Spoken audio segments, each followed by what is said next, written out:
This is 7 National News, and in our top story, passenger traffic at the GCC grew at an annual rate of 10% between 2002 and 2010. This is a significant growth rate compared to global traffic, which only saw a 1 to 3% rise during the same period.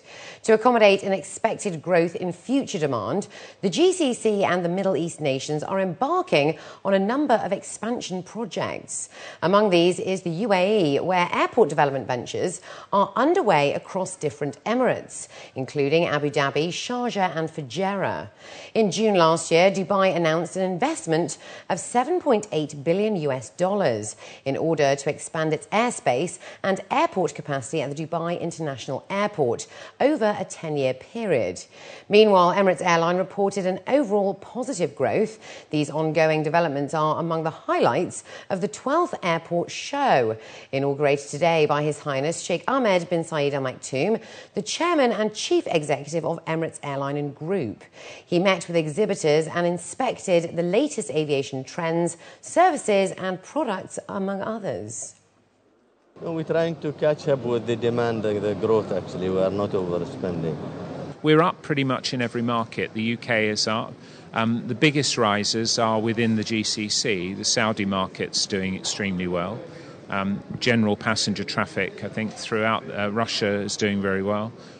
So overall, I think we're very pleased with the results we're seeing. There's hardly any market in our system that isn't growing at the moment. Dubai International Airport's planned expansion will see its capacity grow from 60 million to 90 million passengers per year by 2018. The fleets and networks of Emirates Airline and Fly Dubai alone are expected to grow considerably to accommodate traffic and capture market share. Work is already underway to accommodate all of these. Clearly, at some stage, Fly Dubai will have to consider operating from Dubai World Central as and when the existing terminal is full. But until that time, clearly there is space to grow. We're opening the 50% expansion of Terminal 2 during the course of the next few months, and that will give them a lot more space to grow at DXB. So they've got quite a good set of options, really. Growth on the agenda at DXB and at Dubai World Central. The global population is expected to hit 8 billion people by 2030. And in light of this, industry experts at this year's Global Water, Oil and Gas Summit have stressed that more sustainable development solutions need to be implemented across the energy and water sectors. The two-day event is examining water conservation solutions, as well as the latest technologies available for water recycling. Today, industry experts based in the UAE and abroad debated various desalination practices for increasing energy project efficiency. The director of the Strategy and Planning Department of the Dubai Supreme Council of Energy, Taher Diab, said that the demand of energy in Dubai has been rapidly growing at 9 to 11% per year over the last 5 years. The DSCE have introduced the Dubai Integrated Energy Strategy 2030 to promote a more energy-efficient economy. Well, the strategy has actually been deployed last year. It serves a number of purposes. Dubai is relatively challenged when it comes to natural resources. There is direction and a vision by the leadership to drive Dubai further in the sense of infrastructure, keeping Dubai regionally and globally as it's known. The competitive index of Dubai as well. There was also the announcement that was made early this year about the vision for the UAE to target green economy and for the development and sustainable development of the UAE. A hot topic during the seminar was climate change, and speakers reiterated that continued abuse of Earth's natural resources will increase the complexity of managing limited water resources. Water has never changed. The quantity of water has never changed in the world. But we as a human being has destroyed resources, has polluted resources, and have led to a major climate change due to pollution in the with CO2 and the ozone and various activities that is made by human. This climate change has affected many areas. Water is among them. There's been kind of revolution that's been occurring in the water recycling industry, and it's largely been spurred by investment from venture capital organizations in developing and transferring and commercializing those technologies. So I think over the next 20 years, you're going to see a real revolution in the way we think about recycling wastewater. For instance, right now, you rely on the government to do it for you, but that's quickly going to change. The idea of having washing machines that don't need any water, they recycle all the water inside of them, and houses that have gray water recycling systems being built into them. Those are all technologies that currently exist and are slowly making their way into the consumer sector.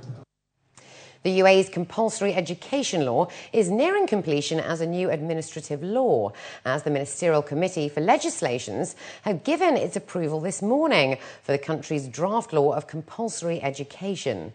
Compulsory education is a system under which every individual will receive education until a certain age. At a meeting held under the chairmanship of the Minister of Justice, Dr. Hadef Juan al-Dahiri, the committee gave a reading of the law after the necessary amendments were introduced to the draft. The proposed law will now be presented to the competent authorities for its enforcement. The Guinness World Records has officially recognised Tamir's Princess Tower in the Dubai Marina as the world's tallest residential building in the world, standing at 414 metres from base to tip.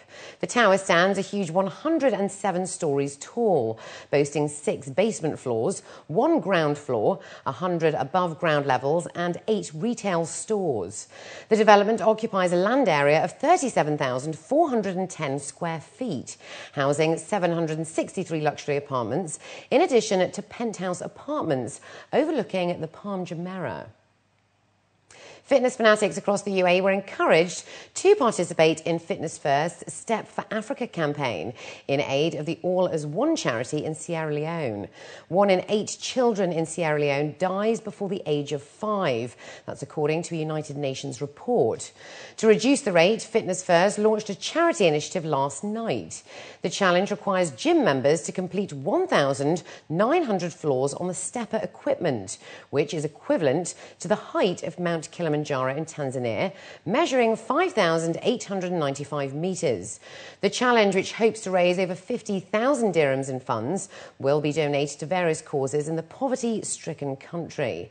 70 children of the All as One home will be provided with education, food, clothing, as well as medical assistance.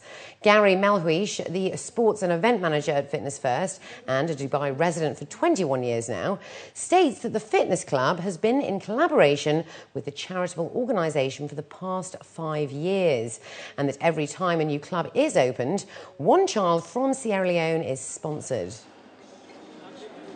The big thing for me is about, as I say, trying to create that life-changing experience where we can actually give an opportunity for a member to do something that perhaps they may never get the chance to do again. And I personally feel, having been in Dubai for 21 years now, that one of the things which we have as a fortunate expatriate population here is the opportunity to do these types of things. I would never have done anything like this if I'd stayed in the UK, but coming to the UAE and being here for 21 years, there's many, many special things that I've done, and I really am very grateful to the fact that the UAE has given me that opportunity. And up next, we have the day's business news, so stay with us.